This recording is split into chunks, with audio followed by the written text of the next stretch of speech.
What's up, everybody? Christian James here. Today's video, Dr. Jordan Peterson loses his appeal with the Supreme Court of Canada to not have to do some bullshit training from the Psychology College of Canada. I think I got that right in one take. Let's go. So, let me start that again. I was stumbling like an idiot to start my sentence. So, last week, Dr. Jordan Peterson was on the Joe Rogan podcast. And I have it right here. Y'all see this? I'm not bullshitting. All right, it's right there on my phone. Y'all see it? Right? There you go. You hear it? Cool. So, in the interview, Dr. Jordan Peterson talks about how he's supposed to go do this re-education training for online media because the Psychology College of Canada doesn't like it. Well, he lost the appeal, like I just said. We're going to go back to last year when he was on JRE and have him explain to you what's going on and see what the next steps are. Because, look, psychology is supposed to be about thought, helping people out, getting to the bottom line of the human condition, the human brain, not saying that boys are boys and girls are girls and girls are boys and boys are girls. And if you disagree with that whatsoever, that you're going to lose your license, because essentially psychologists nowadays seem to be strong-armed in this belief that you have to do what you're told by the governing body or you lose your license. Let's get into it. And because of what's going on with you in Canada. Oh, yeah. And that your clinical psychology license is in jeopardy because you have opinions about politics that they disagree with, which is a very dangerous and bizarre turn of events. Well, it's your fault, actually. You know, I told you, I think, a week or so ago when we talked about this. Okay, so let me give you some background here. So I want to know how it's my fault. I will. I'll tell you. A lot of things are your fault, as it turns out. Oh, no. Yeah. So the College of Psychologists has basically levied what are equivalent to about 13 lawsuits against me simultaneously. Now, the reason I call them lawsuits is because they're actions undertaken on behalf of a complainant. Now, the complainant can be anyone anywhere in the world who complains about me for any reason. They don't have to be former clients. They don't even have to be anybody I've ever met. They don't even have to have met anybody I've ever met. So, you know... So it could be someone online. Well, it is. All this is pretty much... All these complaints are someone online. None of them are my clients, although half of them claim to be. So as we see here in the beginning of the video, Dr. Jordan Peterson is getting trolled through his professional college that monitors his profession because people don't like what he says on here or what he said against that broad in the UK on the BBC or what he says in any interview ever, or he calls Elliot Page or Elliot Page, I don't know what it is, Ellie Page, whatever the girl from the Trailer Park Boys and from Juno, him, her, that, it, whatever. He calls that person a dude and says that fat chicks are gross. Well, he's not lying. Like, at no point is he lying about anything he's saying. He's not making up grandiose statements. He's not lying. He's not being perversive. He's not persuading the truth. He's telling exactly what he sees. And the problem is nowadays, because apparently feelings matter, so as a world-renowned psychologist who's worked at the U of T, University of Toronto, has worked at Harvard, you know, he's an upstanding dude in his field, is going to lose his license because people don't like what he says. Not even former clients. If you're a former client, I get it. If you said something inappropriate or touched you or did something inappropriate, whatever. That makes sense. If you're a person who doesn't know me, never said anything to you, but you get butthurt by what he said, turn the fucking channel. And what are the complaints? Well, okay, let's see. The one complaint is about the tweet I made about Ellen or Elliot Page, and when I said that a criminal physician cut off her breasts and that pride was the sin. So now I'm in trouble again because I just said the same thing. One was about Sports Illustrated cover where they featured that overweight model, and I tweeted out "not beautiful," and I guess that was something like fat shaming. I don't remember exactly what the charge was. And then I criticized Justin Trudeau and a former staff member of Justin Trudeau and Jacinda Ardern. I made a joke about her. I was going to New Zealand, and the New Zealand leftist press was freaking out, and I made this joke about bringing my alt-right trolls to New Zealand, and then I put in parentheses, or maybe they're just, you know, ordinary people who are trying to clean up their rooms. So apparently that was casting the profession into disgrace. And then they submitted, one complainant from the U.S. submitted the entire transcript of our last discussion.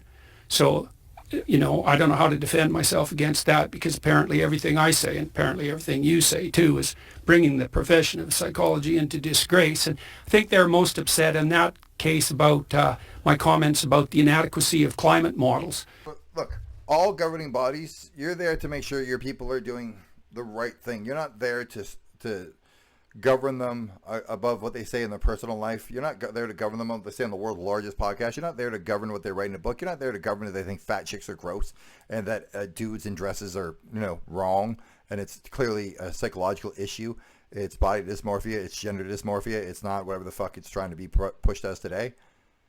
And you can't have that opinion, because if you don't fall in line, it's probably a better line, then, well, you're out. Everything's an indoctrination. Every single thing. Whatever you do, if you get too deep into anything, whether it be religion, whether it be psychology, whether it be anything you do, hell, if you're too involved in a sports team, right, and you wear the jersey and you cheer at the screen and you get emotionally involved, at the end of the day, it's all just a cult. That's all it is. It's groupthink. The Ontario College of Psychologists, well, there's two reasons, really. Well, three. One is, leave me the hell alone, guys. You've been on my case nonstop for 7 years. Not once before that in 20 years of practice. There's no complaints ever levied against me. It wasn't until I started to become, relatively well-known publicly that the college came after me. And 7 years of that gets to be a bit much, especially now that there's 13 lawsuits compiled up, and all of them are for political opinions, and half of them have been put forward on false grounds. But even that's not enough for me to engage in the battle. The reason I'm engaging in the battle is, well, first of all, you want me to do social media retraining so I communicate better according to your experts? Has anybody out there actually been trained on how to use social media correctly? I got banned from TikTok for putting a cat emoji by calling someone a pussy with an emoji, right? I don't think I was properly trained how to use it, but I used it the way I wanted to use it, and I took the consequence of my action. That could be what's happened to Jordan, but at the end of the day, there's no set way to use social media. Like, at the end of the day, if he just recorded on VHS and then, had it that way and shared it in the mail, it's kind of social media. If he sent a tweet, if he sent, back in the day, you could send a page, like a pager, but you could actually write words into the page. Like, that would be technically social media. You're sharing your thoughts with other people. That's what makes it social media. But you want him to understand what? Look, when you see fat bitches, understand that they're sexy. When you see dudes in dresses and guys and girls in slacks, understand that that's biologically correct. This is fucking nonsense. What's a social media communication expert? You got any documentation that even exists as a field? And how do you know that if you have that social media expert train me, that I'm going to be a better therapist? There's no body of data that suggests that in the least. So I'm not going down that route. We should explain that, because so that I've is already one of been the things. sentenced, right? Yes. This isn't a threat by the college. This is what the situation already is. I haven't been hauled in front of their disciplinary board yet, but they've already convicted me of disgracing the profession and sentenced me to an indefinite period of re-education. And that's the second most serious punishment that they can levy against a professional. The first is to take away the license. The second is to undergo this retraining and to publicly announce the necessity for that, which they've already done in my case. And so now I have to sit down with these experts at my expense for an indefinite period of time until I'm trained properly, whatever the hell that means, by the criteria of the so-called experts and the college. And that isn't pending an investigation. That's already in place. Such a wild request, too. Retraining, just even the way they phrase it, it's so bizarre, so Orwellian.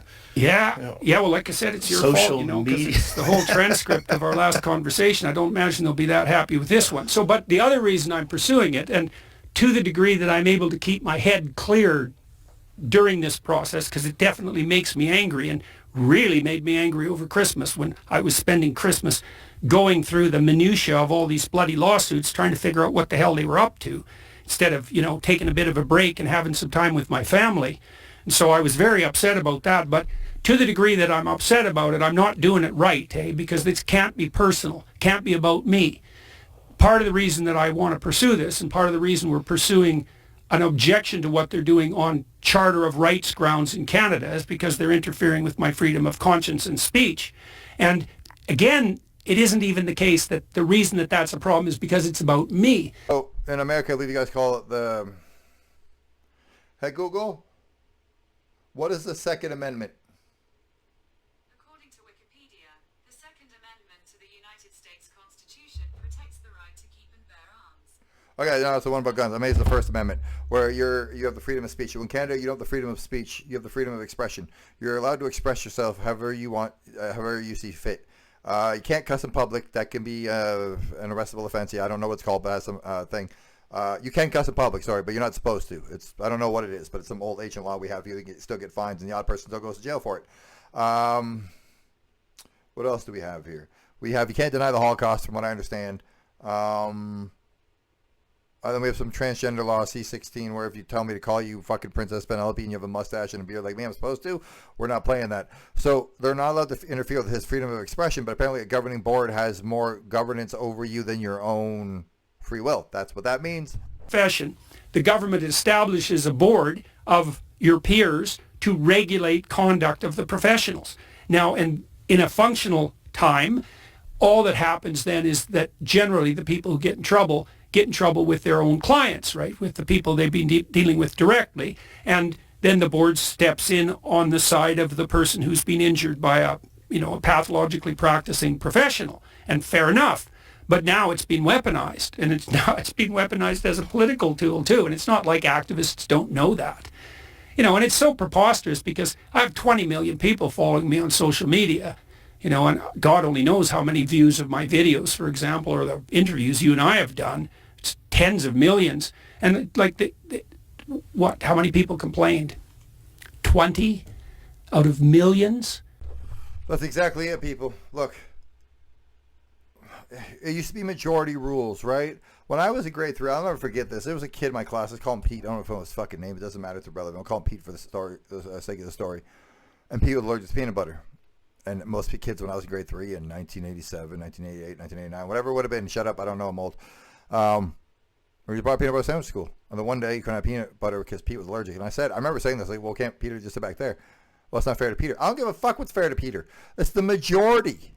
The majority rules. Look, how is it the minority of people, the minority of people in this situation, like 20 people, 30 people, 100 people out of, say, 20 million people that have heard him and seen him on JRE are the ones that butt hurt. So if 20 million people came to see you at anything you ever did in life and 20 people were upset, if you had $20 million and lost $20, does it fucking matter? If you had $20 million and lost $100, does it matter? Point taken, let's go. But they didn't have to investigate. They chose to investigate. And as I said, they did that despite the fact that half the complainants claimed to be my clients and weren't. So what we have here is we have 13 people who complained about me hypothetically doing harm to someone they didn't know, to someone who they didn't know, anyone who knew, as a consequence of things I said on social media. And that all of them, not only were they fourth-hand claims of harm, which no psychologist would ever claim that a fourth-hand account of harm constituted a valid measurement. So the bloody college is violating its own measurement standards by even pursuing this. But so not only are they based on fourth-hand information and then an outright lie, which is they were clients of mine, they're also predicated on the assumption that it's okay to go after a professional for expressing political criticism. Because literally half of them are, well, I said something about Trudeau. I said something about one of his top aides. I said something about Jacinda Ardern. I said something about an Ottawa city councillor in relationship to the trucker convoy. I said something about climate. Every single one of the complaints is political. And so why is that a problem? Well, see if you can figure it out for yourself. That'd be the first answer. And the second is, I have a friend in Canada, very well-known physician, international reputation, and a reasonably decent secondary income stream. And when this all hit, I reached out to him. He's a very brave guy. He's done a lot of writing that could easily get him in trouble. I said, look, maybe I could get you and Bruce Party, this lawyer at Queen's University, who's gone after essentially the college that functions for lawyers. I said, we should do 3 letters, same time, saying, that the colleges are chilling free speech in Canada with psychologists, with physicians, and with lawyers. And he said he didn't have his house in order enough to dare to take on the college. And the problem with that is that I don't know anybody in Canada who's a physician that's more well situated than him or braver. And even he was loath to do it. He'll do it eventually, but not now. So you see on the screen beside my big ass head, it says top court nixes Jordan Peterson's appeal of professional college remedial orders. So again, the retraining for social media. I probably use it too. Also, I'm terrible at this apparently. Canada's top court has closed the door on Jordan Peterson's legal fight against an order that he enter a remedial coaching program. Remedial is the worst. Remedial means dumb. The author and University of Toronto professor has made... Okay, hold on 1 second. Let me get this off screen. The author and University of Toronto professor has not had an active clinical practice since 2017, but remains a member of the College of Psychologists of Ontario. Yeah, so he hasn't practiced in 7 years, but you guys want to go after him because... What, he can't call himself a psychologist anymore? As if he doesn't know what he's actually talking about if he drops his stupid fucking standing with the college? Okay. In 2022, the professor's body reviewed Peterson's social media conduct after hearing concerns about whether his post met its standard. Well, fuck you and your standard. It determined that online comments appeared degrading, demeaning, and unprofessional, as suck a dick, and that this posed a risk to the public. Yeah, it's like the dudes on the street with all the fucking handguns after Trudeau outlawed handguns. That's a definite threat in the street. Shut the fuck up. The college directed Peterson to enter into a coaching program to reflect on his approach to the public statement and said he could be accused of professional misconduct if he not apply. Who gives a shit? Like, look, don't go see a psychologist. Go see a psychologist if you have a real problem, but don't go see a fucking fly-by-night psychologist. And clearly everybody who deals with this fucking college, other than Jordan's, a fucking joke. I'm sure there's some of you out there that aren't a joke, but you don't have any balls. Until you get balls, you're a joke. The Ontario Superior Court of Justice dismissed Peterson's application for judicial review, and the Court of Appeal dismissed an appeal in an attempt. Okay. So essentially now, after all that, I don't know why the hell it just randomly ended.